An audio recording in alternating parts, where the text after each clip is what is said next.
Hey everybody, it's Rob here. The Season 8 test server has ended a few days ago, and with this video I want to share with you some things that I like to see change for the Season 8 launch.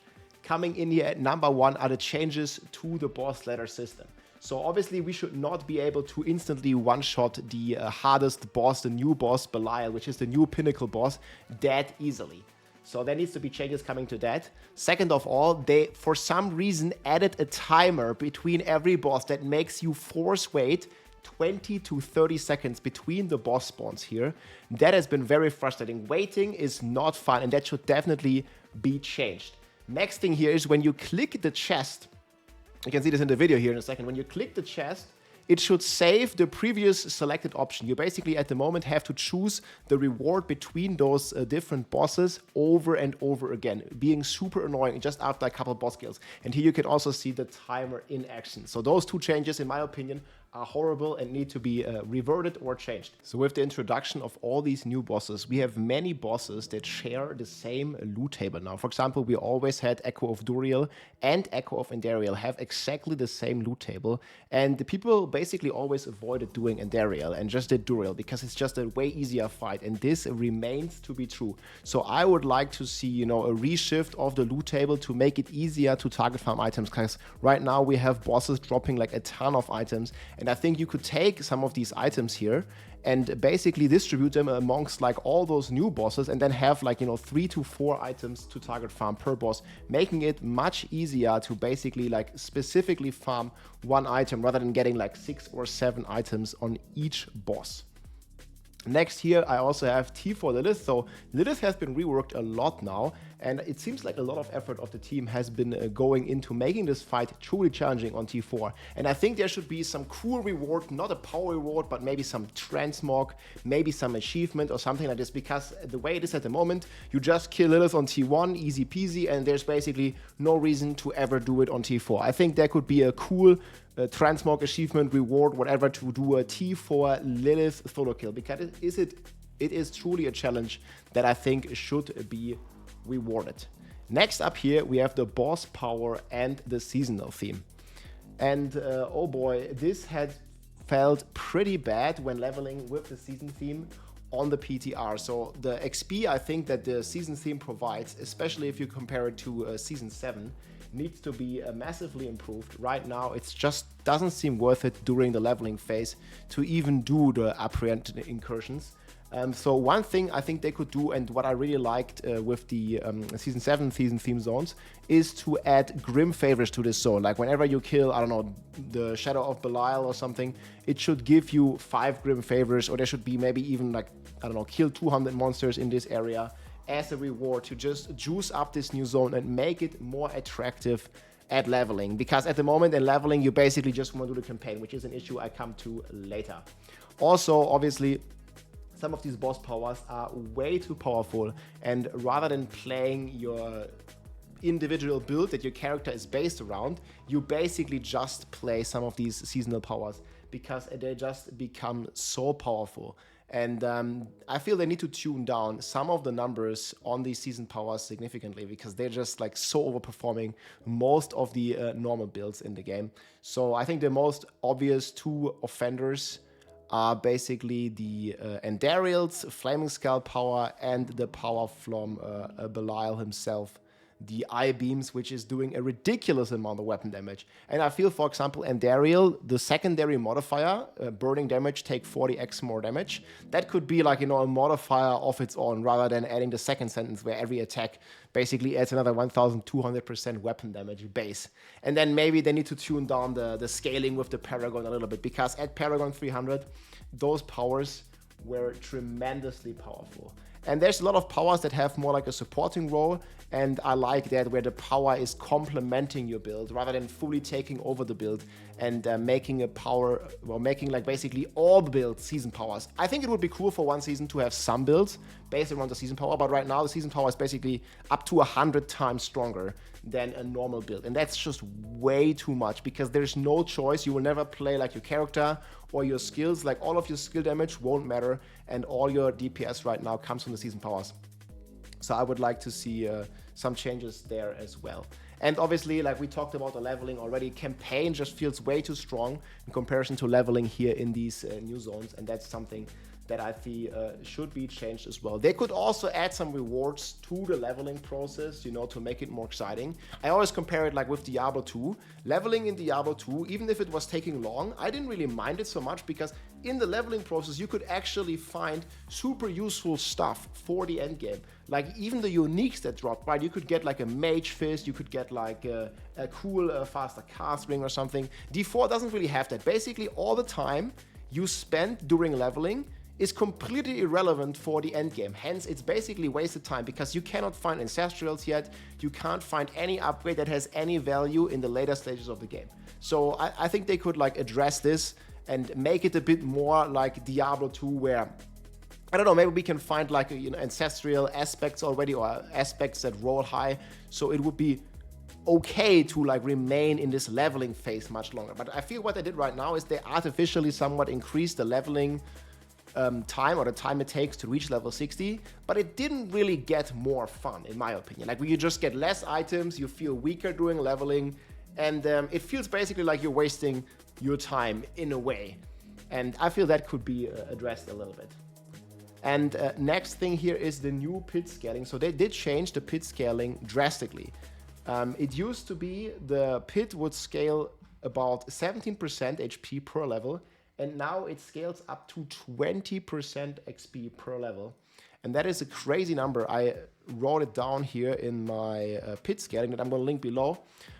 And you can see here how crazy the difference in the pit and the life difference is. So in level 100, you only need 17 times the damage. And you've seen it on the PTR, how hard it is now to compete or to complete even pit 100. So that's going to become a problem for leveling the gems, but that's also going to become a problem for getting experience, because the experience curve has not scaled with this. And basically the best way to get experience already has been to do the lowest pit that is not challenging to your character and do it extremely fast. Like, it would be way more beneficial to do a pit 80 in like 1 minute rather than doing like a pit 90 in 1.5 minutes. Like, you always, or even the pit 100 in 1.5 minutes. You always want to be like extremely fast already. And with the new scaling, this becomes even more of a problem. So right now the meta is basically don't do any challenging content if you want to be efficient in the game, because it basically just like turns down the efficiency like way too crazy. And yeah, I feel like not having a challenge for your character and just focusing on speed is not really the way that most people enjoy the game, like to play all the time like this. And obviously this has become even worse. I also feel there could be an incentive to do high pits beyond 100. Right now, there's no leaderboard and there's not even any reward as in like an item or something. Like, maybe they could do like, I don't know, starting at pit 100, you have a higher chance to get greater affix items or something like that to make you know, it a bit more attractive to do the higher pit tiers in general. And then this is like some of the general feedback. I try to keep it short. Obviously, there's a lot more changes that I would like to see. I have a full document that I'm gonna link below here. Like, there's a ton more stuff and a ton of stuff that I already wrote for Season 7, of which some they implemented here already. So they definitely did some cool stuff here, like uncap the pits or do it more challenging. They did revert the obol, so there's a ton of good changes here with the patch. Increase the cap size of all the consumables. We can all stack to 99 now. And they also did an option to right-click to the player. So they did implement quite some of the feedback that we here in the community gathered. But obviously, there's a lot more to do. And next, I really want to focus on some of the Barbarian feedback, because this is my main class, and this is also the main class, aside from the season powers, that I played on the PTR. And there are some core issues, I feel, that still plague, you know, the Barbarian, like, all the way to this day. So first of all, I feel on Barb, the core skills are still extremely weak in comparison. Basically, I think the core skills have not been in the meta at all since Season 2. So right now, every core skill is basically just a support. Like, if you're playing Whirlwind, you're not really playing Whirlwind, you're either playing Dust Devils or you're playing Earthquake. And this doesn't really fit the Barbarian theme all too well. Like, as a Barbarian, I really want to be that melee guy that actually does damage with the actual skills, not with some environmental effect. You know, that's like, we're not a druid. Like, we don't need to do our twisters to do damage or like spawn a bunch of like nature magic like Earthquakes. I really want to be that melee guy and a melee character that does damage with the weapons. And you can see here in the description, core skills spend resource to deliver powerful attacks. And I feel this has not been the case in a long time for the Barbarians. So basically all the supports, all the skills here are support skills, and they are going more and more in the direction by adding these like violent whirlwind rune. This used to give damage to whirlwind, but now it's just another support rune to buff your weapon mastery skills, but never the whirlwind itself. And the other rune is also kind of useless here with just adding some bleed, and it's not really doing any damage, and this doesn't fit the Gore playstyle at all. And yeah, I also feel like there was a step back with the Gore's Devastating Grasp, basically going back from the mechanic and like removing the mechanic and just adding like a pure multiplier. So it used to, you know, scale your damage by accumulating all the damage that you dealt previously to release like a powerful explosion, to now just being basically a multiplier. So I also, while I like a buff and the idea to make like, you know, Whirlwind Barb like actually deal damage with Whirlwind, but I think like these changes to the rune and these changes to Gores are like counterproductive for some of those goals. And then in general, we have some more core skills like bleed builds at the moment are pretty bad because they have capped and nerfed all the multipliers, such as the gushing wounds. I don't think we've ever used this passive again the moment it works right now, because it basically just gives additive damage and is a lot weaker than many of the other passives. Even on some of the bleed builds, we don't even play the bleed passive. So it's kind of weird, and bleed builds have never really been meta since Flay. And Flay was not even a core skill, so I don't think we've ever had a real rend meta. And then yeah, Hoda now also is not really a core skill that has been played since Season 3, and they've nerfed it tremendously. And it's just another core skill that doesn't really serve a big function. Same is here for Upheaval. Upheaval is like, you know, the slow skill. And I would really like to see Upheaval, you know, have a big upside for the downside of it being so clunky and taking so long to attack. So I feel they could really add like an upside to Upheaval, like making it like some big DPS and fully like embracing the Furious Upheaval rune even more, where you do like, you know, one big attack, maybe like every 10 seconds to do tremendous damage, because it is such a clunky skill to use. And then Double Swing, ever since the launch, it also has not really been in the meta. And if anything, not a Double Swing build, but a Double Swing like Twister build again, but where not the damage is coming directly from Double Swing. So I feel like all the core skills on the Barb and some of the support stuff need some love in general to make, you know, the Barb like a real like melee class again, and not relying that much on nature magic, and not make it support skills like the way it works with Violent Whirlwind or with a lot of the other skills that they did. Then I feel we also have a ton of underused Paragon nodes here. So basically most Barb builds, like we play Weapons Master, we play Decimator, we play Force of Nature if you have an Earthquake or Whirlwind build, and we play Blood Rage. But there's like a ton more Paragon nodes that we basically almost never play. So if we go here on my builds, we go on Barbarian. There is a cool passive. I feel that they could make scale very well. And that is the Flawless Technique. So right now, Flawless Technique, like it doesn't give you a damage multiplier, and it just gives you some multiplicative crit chance, which, you know, in nowadays where we have like the Air of Perdition, we have the Starless Sky, we have like all this crazy crit, we don't really need this. And I feel like they could really make this into like a, I don't know, like a Whirlwind or a core skill passive. Like maybe also if you're dual wielding, right? But basically Flawless Technique is a passive that's almost never played. And that could definitely use, you know, a rework here. And maybe it's going to be the Whirlwind or core skill passive. That would be really cool in my opinion. And then the next big problem I see with the Barbarian here is the arsenal system, or lack thereof, on many skills. So I've been given this feedback a lot in previous videos already, but there are a ton of skills like Ground Stomp, like Steel Grasp, like Call of the Ancients, like Kick, and all these kind of things that don't let you assign a weapon. You see, if I have this on my bar, like for example on Whirlwind, I can assign my weapon, right?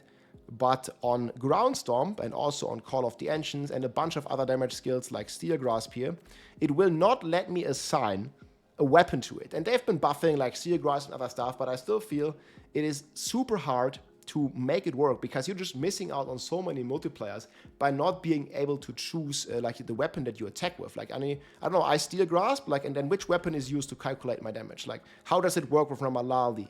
Like, does it work with Ambidextrous? Does it work with Might Glyph? Like, you know, those one-hand and two-hand multipliers. Does it work even with any of my expertise stuff? So I feel like it would make more sense if they allow us to assign weapons on Steel Grasp, on Ground Storm, so we could also have basically like weapon swapping techniques and basically unlocking all these extra multipliers on some of these like new builds that they clearly want to make viable because they keep buffing it. Like Steel Grasp received like a massive buff to the DPS runes, and I feel like they could add more on this by making them part of the Arsenal system. Like here, this rune has a 400x% damage multiplier. Like these are cool changes, but they're kind of like dead on arrival to make a Steel Grasp build as long as they are not part of the Arsenal system. And I feel it would be much more intuitive and less confusing to players, like how the damage is calculated, and would encourage like weapon switching and making use of the Arsenal system of the Barb much more. And also this brings me to the expertise in general. So I think up to now, like 99% of the Barbarian builds, they always play 200x expertise. And the problem here is that you can't really play any other expertise because they don't take the primary bonus. They don't take the secondary bonus, they take only the primary bonus. So even if you would want to play Polearm expertise, you see, if you take it, it's not going to give you the damage. It's only going to give you the lucky hit chance. And I feel this is like very misleading and also confusing. And this is also the reason why we always play 200x expertise. You see like no other expertise here that we can choose even really does anything, right? Like the only other one that does damage, and this is only additive damage, is the 200 sword expertise. Like everything else is basically just some lucky hit chance. And all this is competing with 10x multiplier to vulnerable. And even though this has been nerfed from 15 to 10%, like I think all of my builds without exception play a 200x expertise because it's the only thing that really does anything in this expertise slot. And I feel it's really confusing, like why the good bonus is never on the expertise slot here. Like, you know, here 30% x2 bleeding in the expertise slot, yeah, that would actually be competitive. Or a 15x increased damage when we're healthy with a polearm. Or what is the effect here? 15x when we crit while we're berserking. Or, you know, 15 plus attack speed. Like, but these don't work on the technique slot. So I feel like it would be cool to kind of like switch it or make the secondary effect also a part of the expertise to really like unlock alternatives to the 200x expertise of the Barbarian class.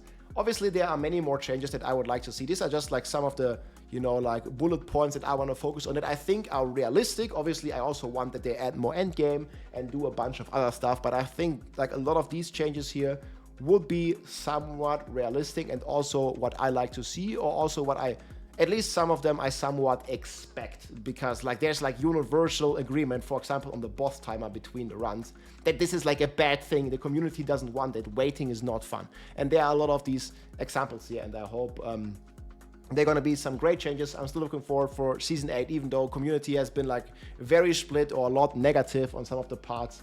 In this season, I really like what the boss powers can add if they tune and balance them accordingly. And I'm definitely looking forward to it, and I'm going to make a ton of builds here come Season 8, end of next month. I hope you enjoyed, guys. Let me know what you think in the comments. I'm also going to link this document below. Hope you enjoy, and I'll see you soon. GG. If you liked this video, make sure to subscribe, leave a like or a comment. I'm also live on Twitch almost every day, so come and say hi.